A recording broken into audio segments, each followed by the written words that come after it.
Assalamualaikum warahmatullahi wabarakatuh. Kembali lagi bersama channel Cerita Sandekala. Kali ini sebuah cerita horor yang diambil dari X, karya tulisan dari akun Ken29. Sebuah cerita yang berjudul Ludah Pocong. Sebelum kita lanjut ke ceritanya, mohon untuk tekan terlebih dahulu tombol like dan juga tombol subscribe di video ini. Nyalakan juga lonceng notifikasinya agar tidak ketinggalan dengan cerita-cerita horor terbaru di channel Cerita Sandekala ini. Dan seperti apa ceritanya kali ini? Langsung saja kita masuk ke kisah ceritanya. Desa kecil yang terletak di kaki gunung dikenal karena ketenangannya yang menenangkan. Pagi-pagi sekali, penduduknya memulai aktivitas mereka dengan ritme yang lambat, berbincang di warung kopi atau mengurus kebun mereka. Salah satu penduduk yang paling dikenal adalah Jaka, seorang pria paruh baya yang menghabiskan waktunya berburu di hutan terdekat.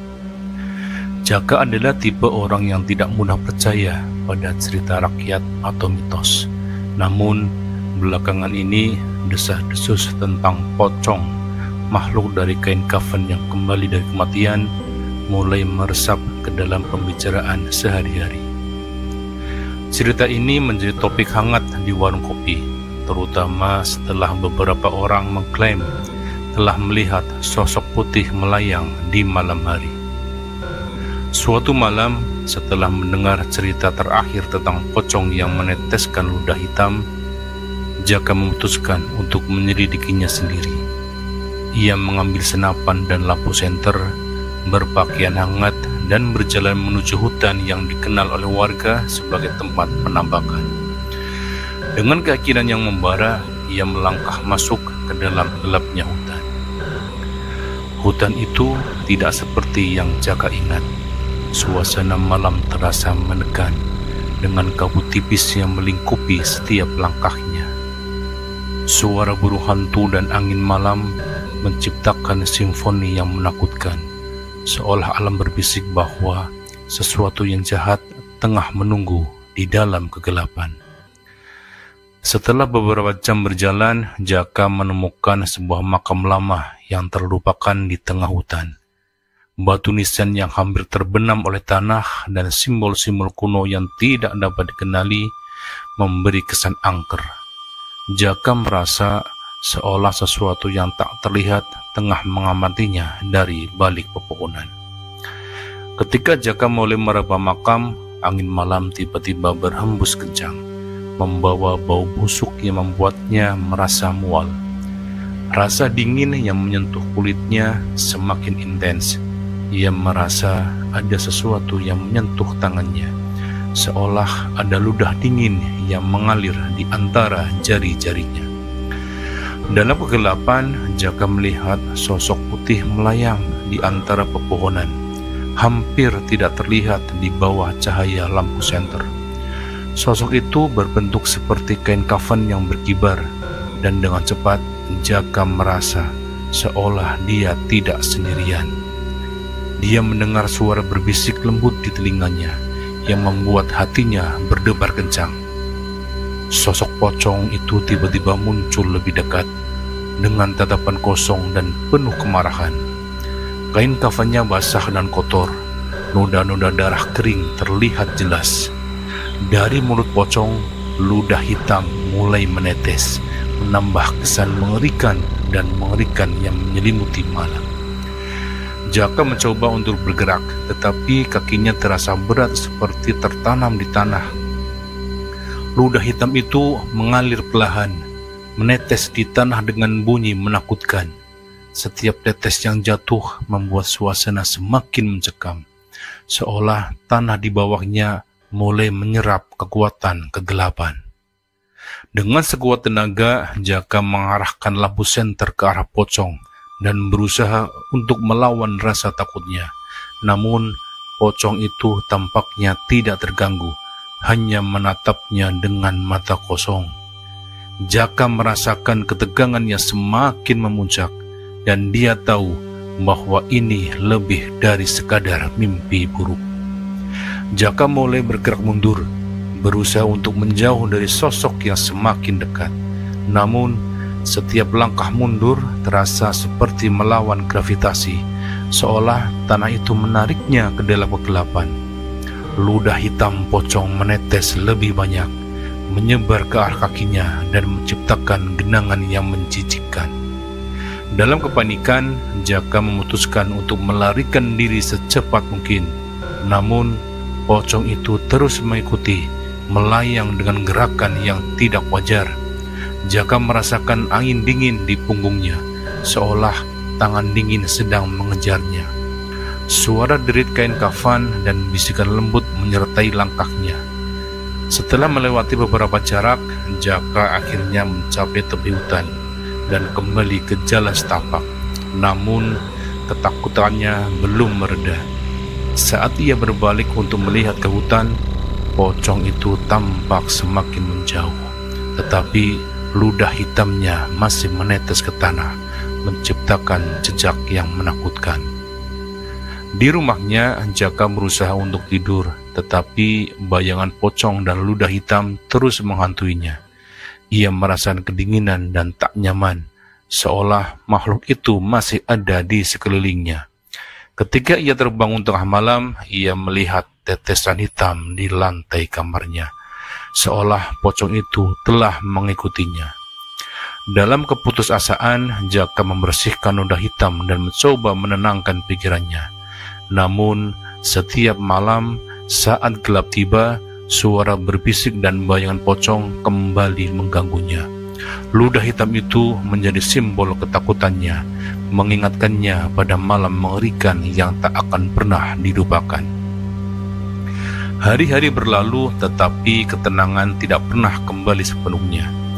Jaka selalu merasa seolah-olah ada sesuatu yang mengawasinya. Setiap kali hujan turun, dia merasa ludah pocong menetes di sekelilingnya, mengganggu hidupnya dan meresap ke dalam pikirannya. Suatu malam, Jaka menemukan bahwa jejak hitam dari ludah pocong telah muncul kembali di halaman rumahnya. Setiap tetesan hitam tampak lebih gelap dari sebelumnya, menambah suasana mencekam yang sudah mengganggu hidupnya. Ia merasa seolah-olah ada sesuatu yang mencoba menghubungkannya kembali dengan malam itu. Kegelisahan Jaka semakin meningkat. Ia merasa terjebak dalam siklus ketakutan yang tak berujung. Setiap hari dia terus mencari cara untuk mengatasi teror tersebut, tetapi setiap usaha hanya memperburuk keadaan, seolah pocong itu terus-menerus mengujinya. Malam berikutnya, Jaka menghadapi ketakutan terbesarnya. Pocong muncul kembali di tepi hutan, lebih jelas dan lebih mengerikan. Ludah hitam menetes semakin deras, seolah makhluk itu benar-benar ingin menjadikannya bagian dari dunia kegelapan yang ia benci. Dalam keputusasaannya, Jaka berteriak ke dalam kegelapan, berharap agar teror itu berhenti. Namun, pocong hanya menatapnya dengan tatapan kosong dan penuh kemarahan. Ludah hitam menetes di tanah, menciptakan genangannya semakin membesar, menandakan bahwa ketakutan Jaka tidak akan pernah benar-benar berakhir. Jaka mulai merasakan perubahan dalam dirinya. Ia merasa seolah sebagian dari dirinya telah terhubung dengan pocong dan ludah hitam yang menetes. Setiap kali dia berusaha bergerak maju, jejak hitam dari malam itu tampaknya menariknya kembali ke dalam kegelapan. Seiring waktu, Jaka mengisolasi dirinya dari dunia luar, terjebak dalam ketakutannya sendiri.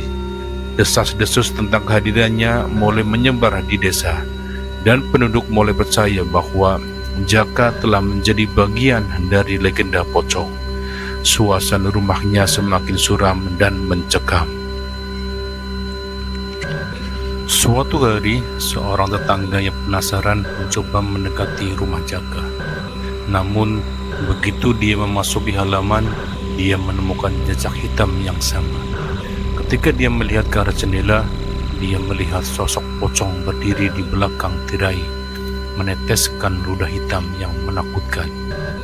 Berita tentang Jaka dan pocong yang mengganggu rumahnya menyebar lebih luas. Setiap orang yang mencoba mendekati tempat itu merasakan kehadiran yang mencekam dan melihat tanda-tanda ludah hitam. Tempat itu menjadi legenda baru, tempat terkutuk yang menakutkan dan harus dihindari. Waktu berlalu dan rumah Jaka menjadi kosong. Tak seorang pun yang berani memasuki halaman itu. Jejak-jejak hitam yang tersisa menjadi peringatan menakutkan tentang apa yang terjadi ketika seseorang terlalu dekat dengan kegelapan. Rumah itu sekarang hanya dikenal sebagai rumah pocong, berdiri sebagai monumen ketakutan yang abadi. Suatu malam, seorang pendaki yang tersesat berani memasuki area itu. Ia mendekati jejak-jejak hitam yang menetes di sekitar rumah dan merasakan ketegangan yang mendalam. Setiap langkah yang diambilnya terasa berat, seolah ada sesuatu yang berusaha menariknya ke dalam kegelapan.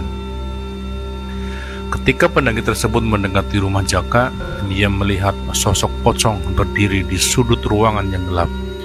Ludah hitam menetes dari mulut pocong, membentuk genangan hitam di lantai. Pendaki itu merasa tercekik oleh ketakutan dan kesadaran bahwa ia telah jatuh ke dalam jebakan yang mengerikan. Suara berbisik lembut terdengar di telinganya, seolah pocong itu mencoba berkomunikasi dalam bahasa yang tidak bisa dimengerti. Pendaki tersebut berusaha untuk berlari, tetapi langkahnya terasa tertahan, dan ia merasakan dingin yang menyelimuti tubuhnya seperti cengkraman tangan tak terlihat. Pendaki akhirnya berhasil melarikan diri dari rumah tersebut dan kembali ke desa, tetapi ketakutannya belum hilang. Setiap malam dia terbangun dengan mimpi buruk tentang ludah hitam yang menetes dan pocong yang terus mengejarnya. Jejak hitam di tubuhnya adalah bukti nyata dari teror yang ia alami. Cerita tentang pendaki yang melarikan diri menyebar dengan cepat, menambah kekhawatiran di kalangan penduduk desa. Rumah Jaka menjadi semakin dikenal sebagai tempat terkutuk, dan setiap orang yang berani mendekatinya merasakan pengaruh menakutkan dari kegelapan yang ada di sana. Seiring berjalannya waktu, desas-desus tentang rumah pocong semakin meresap ke dalam cerita rakyat desa. Banyak yang percaya bahwa ludah pocong adalah kutukan yang tidak bisa dihindari, dan hanya mereka yang berani menghadapi ketakutan yang dapat mengatasi teror tersebut. Rumah itu akhirnya ditinggalkan dan terlupakan, menjadi puing-puing yang hancur. Jejak-jejak hitam yang pernah ada di halaman kini telah memudar, tetapi ketakutan yang ditinggalkan pocong dan ludahnya terus menghantui setiap orang yang mendengar ceritanya. Suatu malam, seorang arkeolog yang tertarik dengan legenda lokal memutuskan untuk menyelidiki rumah tersebut. Meskipun sudah tidak ada lagi jejak yang tersisa, dia merasakan atmosfer mencekam yang membuat bulu kuduknya meremang. Bau busuk dan sensasi dingin yang sama mulai mengganggunya. Saat dia menggali tanah di sekitar rumah, dia menemukan potongan kain kafan yang kotor dan basah. Dari potongan-potongan itu, bau busuk dan kegelapan seolah bangkit kembali. Arkeolog itu merasakan kehadiran yang menekan, seolah pocongnya legendaris masih hidup di dalam tanah yang ia gali. Pada malam terakhirnya di lokasi tersebut, arkeolog terbangun dengan terengah-engah, merasa seolah ada tangan dingin yang menyentuh kulitnya.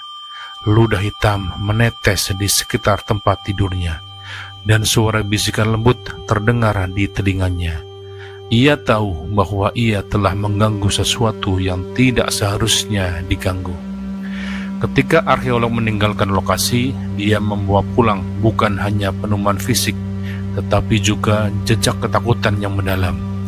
Rumah Jaka dan cerita pocong yang meneteskan ludah hitam tetap menjadi bagian dari cerita kelam yang menakutkan, dan setiap orang yang mendengar ceritanya tidak bisa melupakan kegelapan yang mengikutinya. Akhirnya rumah Jaka hancur dan hilang, tetapi legenda tentang pocong dan ludah hitam terus bertahan. Setiap orang yang mendekati area itu merasakan kehadiran yang tidak terlihat dan teror yang menetes perlahan dari kegelapan, seperti jejak yang tidak akan pernah benar-benar hilang. Dengan setiap generasi, cerita tentang ludah pocong dan rumah yang terkutuk semakin menakutkan. Generasi baru yang datang ke desa seringkali mendengar kisah ini dan merasakannya sebagai peringatan yang nyata bahwa tidak semua misteri harus dipecahkan dan tidak semua tempat harus dijelajahi. Dan begitu legenda itu terus berkembang, rumah jaka dan pocong yang meneteskan ludah hitam tetap hidup dalam cerita rakyat.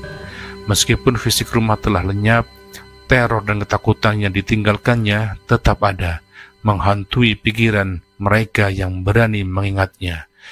Kegelapan yang pernah menguasai rumah itu kini menyebar ke dalam setiap cerita dan mitos, menjadi bagian dari warisan teror yang tak terhapuskan. Dan setiap malam yang gelap, saat hujan turun dan angin berembus, suara bisikan pocong dan jejak hitamnya terus hidup dalam imajinasi mereka yang tahu cerita sebenarnya.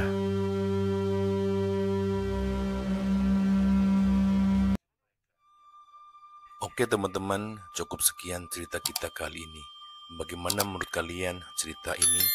Tulis di kolom komentar, dan semoga apa yang ada di kisah cerita ini menjadi pelajaran untuk kita semuanya. Dan bagi teman-teman yang baru bergabung, jangan lupa tekan tombol like, share, dan komen, serta subscribe channel ini, dan nantikan kisah-kisah cerita horor lainnya.